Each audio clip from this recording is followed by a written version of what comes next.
Hi hello ನಮಸ್ಕಾರ ಎಲ್ಲರಿಗೂ ಸೌಮ್ಯ cooking and craft ಚಾನಲ್ಗೆ ಸುಸ್ವಾಗತ. ಇವತ್ತು ನಾನು ನಿಮಗೆ ಚಿಕನ್ ಚೀಸ್ ಬಾಲ್ನ ಹೇಗೆ ಮಾಡೋದು ಅಂತ ತೋರಿಸ್ತಾ ಇದ್ದೀನಿ.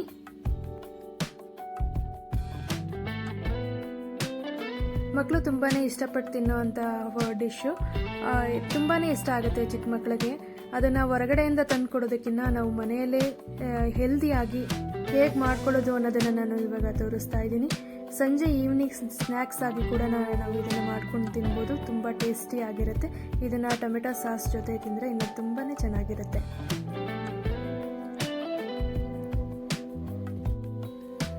ಇಲ್ಲಿ ನಾನು 4ರಿಂದ 5 ಟೋಸ್ಟೆಡ್ ಬ್ರೆಡ್ ಸ್ಲೈಸಸ್ನ ತಗೊಂಡಿದ್ದೀನಿ. ಆ ಬ್ರೆಡ್ ಸ್ಲೈಸಸ್ನೆಲ್ಲ ಒಂದು ಮಿಕ್ಸಿ ಜಾರ್ನ ತಗೊಂಡು ಅದಕ್ಕೆ ಈ ಥರ ಪೀಸ್ ಮಾಡಿ ಹಾಕೊಳ್ತಾ ಇದ್ದೀನಿ. ಈ ಥರ ಪೀಸ್ ಮಾಡಿ ಹಾಕೊಂಡಿರೋ ಸ್ಲೈಸಸ್ನ ನಾನು ಗ್ರೈಂಡ್ ಮಾಡ್ಕೊಳ್ತೀನಿ. ಗ್ರೈಂಡ್ ಮಾಡ್ಕೊಂಡ್ಮೇಲೆ ನೋಡಿ ಈ ಥರ ಪೌಡರ್ ಆಗುತ್ತೆ. ಅದನ್ನು ಒಂದು ಬೌಲಲ್ಲಿ ಶಿಫ್ಟ್ ಮಾಡ್ಕೊಂಡಿದ್ದೀನಿ. ನೋಡಿ ಈ ಥರ ತರತರಿಯಾಗಿ ಬರಬೇಕು. ಆವಾಗ ಕ್ರಿಸ್ಪಿಯಾಗಿ ಬರುತ್ತೆ ಚೀಸ್ ಬಾಲ್ಸ್. ನಾನು ಇನ್ನೊಂದು ಬೌಲ್ಗೆ ಬೋನ್ಲೆಸ್ ಚಿಕನ್ ಅರ್ಧ kg ತಗೊಂಡಿದ್ದೀನಿ. ಜೀರಾ ಪೌಡರು ಅರ್ಧ ಟೀ ಸ್ಪೂನ್ ಹಾಕೊಂಡಿದ್ದೀನಿ. ಪೆಪ್ಪರ್ ಪೌಡರ್ ಅರ್ಧ teaspoon, garam masala 1 teaspoon, chilli powder 2 teaspoon, coriander powder 1 teaspoon, ಮತ್ತು ರುಚಿಗೆ ತಕ್ಕಷ್ಟು ಉಪ್ಪು ಹಾಕೊಂಡಿದ್ದೀನಿ.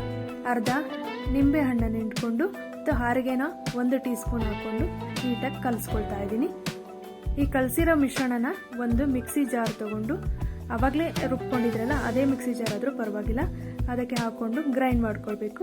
ಈ ಥರ ನೋಡಿ ನುಣ್ಣಗೆ ಪೇಸ್ಟ್ ಆಗಬೇಕು. ಅದು ಪೇಸ್ಟ್ ಆಗಿರೋದನ್ನು ಇನ್ನೊಂದು ಬೌಲ್ಗೆ ಶಿಫ್ಟ್ ಮಾಡ್ಕೊಳ್ಳೋಣ. ಅದಕ್ಕೆ ಅವಾಗೇ ತರಿಯಾಗಿ ರುಬ್ಬಿಟ್ಕೊಂಡಿದ್ದಂತಹ ಬ್ರೆಡ್ ಪೌಡರು ಮತ್ತು 1 ಟೇಬಲ್ ಸ್ಪೂನಷ್ಟು ಶುಂಠಿ ಬೆಳ್ಳುಳ್ಳಿ ಪೇಸ್ಟ್ ಹಾಕಿ ನೀಟಾಗಿ ಕಲಸಿ ಎತ್ತಿಟ್ಕೊಳ್ತಾ ಇದ್ದೀನಿ. ಇಲ್ಲಿ ನಾನು 100 ಗ್ರಾಮ್ ಆಗೋಷ್ಟು ಚೀಸ್ನ ತಗೊಂಡು ಚಿಕ್ಕ ಚಿಕ್ಕ ಪೀಸ್ಗಳಾಗಿ ಕಟ್ ಮಾಡ್ಕೊಳ್ತಾ ಇದ್ದೀನಿ. ಇದು ಸ್ಟಫಿಂಗೋಸ್ಕರ ನಾನು ಮಿಲ್ಕಿ ಮಿಸ್ಟ್ ಚೀಸ್ನ ಯೂಸ್ ಮಾಡಿದ್ದೀನಿ. ಈಗ ನಾವು ಆವಾಗಲೇ ರುಬ್ಬಿಟ್ಕೊಂಡಿರುವಂತಹ ಮಿಶ್ರಣನ ಈ ಥರ ಕೈ ಮೇಲೆ ಸ್ವಲ್ಪ ಎಣ್ಣೆ ಹಚ್ಕೊಂಡು ಈ ಥರ ಸ್ಪ್ರೆಡ್ ಮಾಡ್ಕೊಳ್ಬೇಕು. ಸ್ಪ್ರೆಡ್ ಮಾಡ್ಕೊಂಡ್ಮೇಲೆ ನಾನು ಚೀಸ್ನ ಹಾಕೊಳ್ತಾ ಇದ್ದೀನಿ, ಸ್ಟಫಿಂಗ್ ಮಾಡ್ಕೊಳ್ತಾ ಇದ್ದೀನಿ. ಚೀಸ್ ಸ್ಟಫಿಂಗ್ ಮಾಡಿಕೊಂಡು ಈ ಥರ ರೋಲ್ ಮಾಡಿ ಎತ್ತಿಟ್ಕೊಳ್ಬೇಕು. ಈಗ ಮಾಡೋದ್ರಿಂದ ನಿಮಗೆ ಎಣ್ಣೆ ಹಚ್ಕೊಳ್ಳೋದ್ರಿಂದ ಕೈಯಲ್ಲಿ ಅದು ಅಂಟ್ಕೊಳ್ಳಲ್ಲ, ನೀಟಾಗಿ ಬರುತ್ತೆ. ಚೀಸು ಅಷ್ಟೇ ಸೆಂಟ್ರಲ್ಲಿ ಸ್ಟಫಿಂಗ್ ಮಾಡುವಾಗ ನೋಡ್ಕೊಂಡು ಹಾಕ್ಕೊಳ್ಬೇಕು, ಹೊರಗಡೆ ಎಲ್ಲ ಬರಬಾರ್ದು. ಅದು ಬಂದರೆ ಎಣ್ಣೆಯಲ್ಲಿ ಸ್ಪ್ರೆಡ್ ಆಗಿಬಿಡುತ್ತೆ, ಚೆನ್ನಾಗಿ ಬರಲ್ಲ. ನೀಟಾಗಿ ಮಾಡ್ಕೊಳ್ಬೇಕು. ರೋಲ್ ಮಾಡಿಕೊಂಡು ಎತ್ತಿಟ್ಕೊಳ್ಬೇಕು. ಅದಾದಮೇಲೆ ನಾವು ಆವಾಗಲೇ ಬ್ರೆಡ್ ಪೌಡರ್ ಮಾಡಿಟ್ಕೊಂಡಿದ್ವಲ್ಲ ಅದರಲ್ಲಿ ಈ ಉಂಡೆಗಳನ್ನೆಲ್ಲ ಹೊರಳಾಡಿಸಿ ಈ ಥರ ಅದು ಪೂರ್ತಿ ಅಂಟ್ಕೊಳ್ಬೇಕು. ಬಾಲ್ಸ್ಗೆಲ್ಲ ಬ್ರೆಡ್ ಪೌಡರು ನೀಟಾಗಿ ಅಂಟ್ಕೊಳ್ಬೇಕು. ಅದಾದಮೇಲೆ ಈ ಥರ ಒಂದು ಪ್ಲೇಟ್ಗೆ ಸಪ್ರೇಟಾಗಿ ಎತ್ತಿಟ್ಕೊಳ್ಬೇಕು.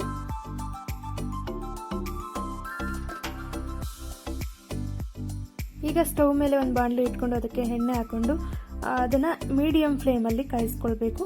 ಅದಾದಮೇಲೆ ನಾವು ಮಾಡಿಟ್ಕೊಂಡಿರುವ ಚೀಸ್ ಬಾಲ್ಸ್ ಏನಿದೆ ಅದನ್ನು ಒಂದೊಂದೇ ಹಾಕ್ಕೊಳ್ತಾ ಹೋಗಬೇಕು. ಅದು ನೀಟಾಗಿ ಒಂದಕ್ಕೊಂದು ಅಂಟ್ಕೊಳ್ದಾಗೆ ನೀಟಾಗಿ ಹಾಕ್ಕೊಳ್ಬೇಕು.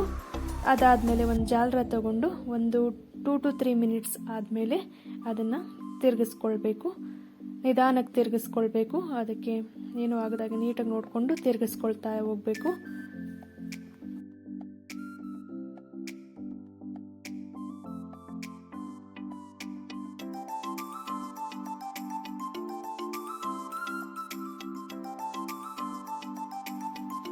ಅದನ್ನು ಡೀಪ್ ಫ್ರೈ ಮಾಡ್ಕೊಳ್ಬೇಕು.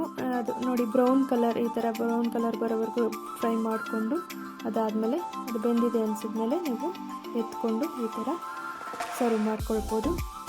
ನೋಡಿ ಎಷ್ಟು ಚೆನ್ನಾಗಿ ಟೇಸ್ಟಿಯಾಗಿ ಬಂದಿದೆ. ನೋಡೋದಕ್ಕೆ ಎಷ್ಟು ಚೆನ್ನಾಗಿ ಕಾಣಿಸ್ತಾ ಇದೆ ಅಲ್ಲ. ನೋಡಿ ಚೀಸ್ ಅದರೊಳಗಡೆ ಇರೋ ಚೀಸ್ನ ತೋರಿಸ್ತೀನಿ ನೋಡಿ ಯಾವ ಥರ ಚೀಸು ಒಳಗಡೆ ಬಂದಿದೆ ಅಂತ. Thank you for watching. Stay tune.